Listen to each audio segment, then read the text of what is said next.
Hello friends, welcome to our channel real trails.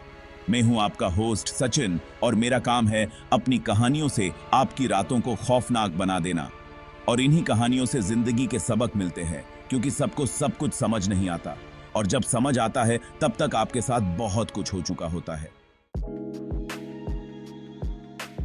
तो दोस्तों, ये कहानी है मनोज की। मनोज बहुत सामान्य परिवार से है और बोकारो के स्टील प्लांट में एक छोटी सी नौकरी करता है। अब आपको शायद पता होगा कि स्टील प्लांट शिफ्ट में चलते हैं तो इनमें नौकरी भी शिफ्ट में होती है। अब मनोज भी कभी दिन तो कभी नाइट शिफ्ट में जाता था। परिवार की जिम्मेदारी भी तो मनोज पर ही है, ना तो नौकरी तो करनी ही पड़ेगी। एक दिन वह नाइट शिफ्ट में था। कुछ यूं समझिए कि मनोज घर से करीब 5:30 निकलता था और रात को 2:30 और 3 के बीच में अमूमन घर आ जाता था। रात को घर आने में सिर्फ दो चीजों का डर था। पहला, नक्सली, और दूसरा जंगली जानवर, क्योंकि बीच में 6 से 8 किलोमीटर का रास्ता सुनसान और जंगल वाला है। बीच में एक या दो छोटी छोटी दुकान थी। कुछ यूं समझिए जैसे कोई अपनी साइकिल पर दुकान लगा लेता है और शाम होते ही वो भी चले जाते थे। लेकिन कुछ और भी था जिससे मनोज अनजान था, या फिर यूं कहिए कि दोस्तों से हंसी मजाक में कुछ किस्से सुने तो थे, लेकिन वही जवानी की उम्र और बाबा में अटूट श्रद्धा तो मनोज ने इन कहानियों की कभी सच नहीं माना। लेकिन कहते हैं ना, आग के बिना धुआं नहीं होता। आप सोच रहे होंगे किस बाबा की बात हो रही है।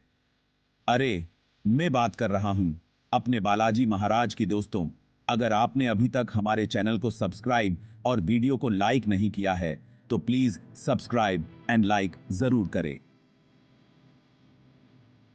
अब कहानी पर आते हैं। मनोज एक दिन अपनी नाइट शिफ्ट में थे और अपना काम निपटाकर जाने के लिए तैयार था। उसका दोस्त मनीष, जो नजदीक के एक गांव से आता था, जो प्लांट से कुछ 1 या 2 किलोमीटर दूर था, अब दोनों हंसी मजाक करते हुए घर के लिए चल देते हैं। थोड़ी दूर चलकर मनीष अपने गांव की ओर मुड़ जाता है और मनोज अकेले अपने घर की तरफ बढ़ता है, इस बात से बेखबर कि आज उसके साथ क्या होने वाला है। मनोज थका हुआ था और वो सुनसान सड़क पर एकदम अकेला।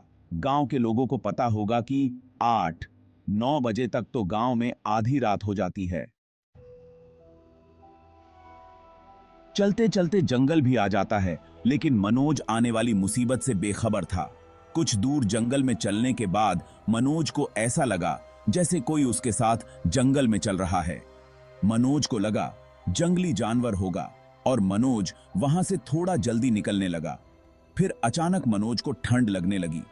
मनोज लगभग 500 मीटर ही चला होगा कि उसको यही कोई 100 मीटर दूर ऐसा लगा जैसे कोई चीज पेड़ के नीचे खड़ी है, जो करीब 7 फीट ऊंची है। लेकिन पूर्णिमा की रात के बावजूद पेड़ की परछाई में मनोज कुछ नहीं देख पा रहा था। मनोज को नक्सली होने का शक हुआ, लेकिन सब आसपास के होते हैं तो मनोज बिना डरे आगे बढ़ता गया। थोड़ा और नजदीक जाने के बाद मनोज ने अचानक साइकिल धीमी कर दी और उसको लगा जैसे कोई औरत है जिसके बाल बिखरे हुए हैं, लेकिन उसका चेहरा मनोज को स्पष्ट रूप से दिखाई नहीं दे रहा था। अब धीरे धीरे मनोज और उसका अंतर कम हो रहा था और मनोज उसका चेहरा स्पष्ट रूप से देखने की कोशिश करने लगा। हालांकि वह उसके चेहरे पर कुछ नहीं देख पाया। अब मनोज और उसकी दूरी सिर्फ 10 से 15 मीटर रह गई और अब मनोज को एकदम दोस्तों की बताई हुई कहानी याद आ गई और वो पालक झपकते ही सब कुछ समझ गया।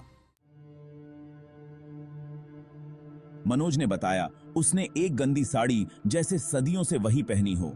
उसके चेहरा सड़ा हुआ था। उसके हाथ में एक छोटा सा बच्चा था जिसका वो धीरे धीरे खून पी रही थी। उसने एक नजर मनोज की ओर देखा। उसका पूरा मुंह खून से सना हुआ था। ये सब देखकर मनोज कांपने लगा और मन ही मन हनुमान चालीसा का पाठ करने लगा और बाबा को याद किया। अब कोई सच्चे मन से बाबा को याद करे और बाबा ना आए, ऐसा कभी नहीं हो सकता। कुछ ही सेकंड में जिस साइकिल पर मनोज को सारी दुनिया का बोझ लग रहा था, अब वो साइकिल एकदम हल्की हो गई और मनोज सीधा अपने घर पहुंचा। अगर आप भी बालाजी महाराज में सच्ची श्रद्धा रखते हैं तो चैनल को सब्सक्राइब जरूर करें और अगर कहानी में मजा आ रहा है तो लाइक और कमेंट भी जरूर करें।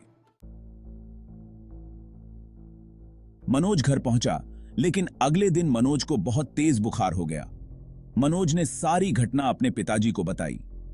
पिताजी तुरंत समझ गए और उनको समझने में देर नहीं लगी कि यह बुखार किसी डॉक्टर के बस की बात नहीं है। उन्होंने मनोज को लिया और बालाजी धाम पहुंच गए। वहां मंदिर के पुजारी ने मनोज का इलाज किया। मनोज को पूरी तरह इस सदमे से उभरने में महीने लग गए और अब वो और ज्यादा पूजा पाठ करने लगा। लेकिन आज भी मनोज जब हमको ये कहानी सुना रहा था तो मनोज की आवाज में वो सिरहन महसूस की जा सकती थी।